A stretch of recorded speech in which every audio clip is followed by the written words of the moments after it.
Welcome everybody to the Game Week 1 team selection video. If you're new to the channel, be sure to hit subscribe for weekly team selection videos throughout the season. And follow me on X and Instagram, where I'll be posting my final team each game week 1 hour before the deadline. The team I'm about to show you has an 89% rating via Fantasy Football Hub. You can get your team rated by AI for free by clicking the link in the description. And while you're there, I have to quickly let you know about Fantasy Football Hub's fantastic pre-season offer. They're so confident they'll make their members winners that they're prepared to give you your money back if you don't win your mini league. They're also running a 50% off pre-season discount, running up until Friday's Game Week 1 deadline, so there's never been a better time to sign up. Click the link in the description and sign up today. Right then, let's get into it. Here's how my latest draft is shaping up for Game Week 1. The imminent sale of Sam Johnston has affirmed Dean Henderson as first choice goalkeeper for Crystal Palace. They're a team that significantly improved across all areas since Oliver Glasner took charge in Game Week 26 last season. Tallies of 5 clean sheets and just 14 goals conceded in that spell ranked 3rd best in the league, only behind Arsenal and Man City.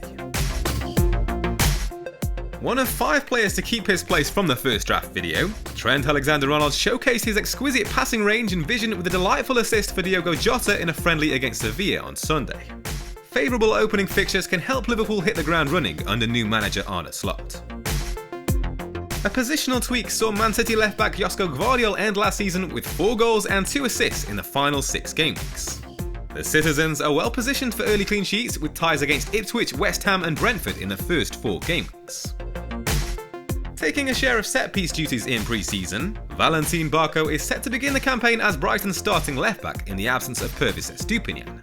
Everton scored just 22 goals at home last season, only Burnley and Sheffield United managed fewer, and both were of course relegated.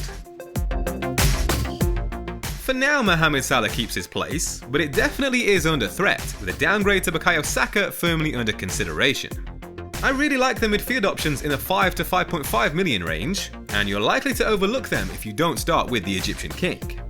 Early home fixtures against Brentford, Forest and Bournemouth hold plenty of promise, particularly Game Week 5 against the Cherries, where Salah looks the standout captain choice.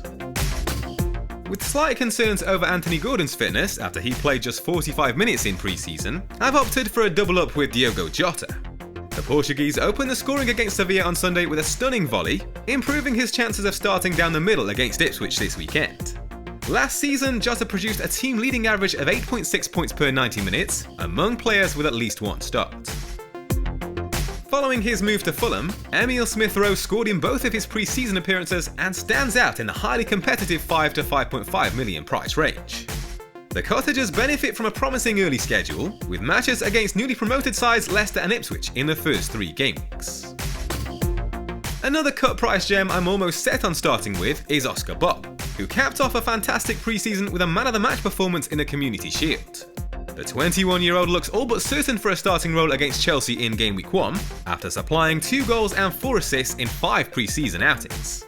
There's a growing feeling that Phil Foden will play more centrally this season, leaving new signing Savinho as Bob's primary competition on the right flank. It's a fairly template forward line, with Erling Haaland in need of no introduction. As with Salah, my thinking is to start with both big hitters, and then I can always move off them later and spread funds around. Come Game Week 3, I might consider downgrading the Norwegian to Ollie Watkins to enable an upgrade from Bob to Cole Palmer. Alexander Isak has further cemented his place in the team after a red-hot pre-season, which saw the Swede net 3 goals in 5 matches.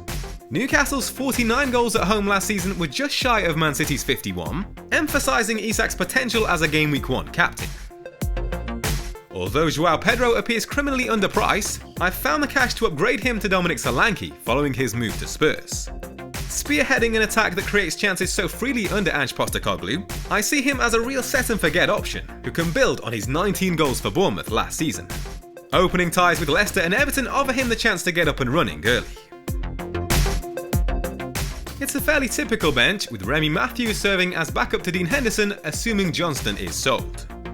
I'm contemplating upgrading Harry Winks to Morgan Rogers, who I'd start ahead of Smith-Rowe in Game Week 1. But to do that, I'd need to downgrade Gvardiol to Pedro Porro. Anthony Robinson stands to benefit from Fulham's kind early fixtures, while Wout Faes could prove useful later on for the home games against Everton and Bournemouth in Game Weeks 5 and 7. As mentioned, this team has an 89% rating via Fantasy Football Hub. Don't forget to get your team rated by AI for free via the link in the description. And I'd also recommend taking advantage of their 50% off pre-season discount, running up until Friday's Gameweek 1 deadline. Click the link in the description and sign up today. Let me know your thoughts on this draft in the comments below, and be sure to hit subscribe and turn on notifications for weekly team selection videos throughout the season. Also, follow me on X and Instagram, where I'll be posting my final team for Game Week 1 ahead of Friday's deadline.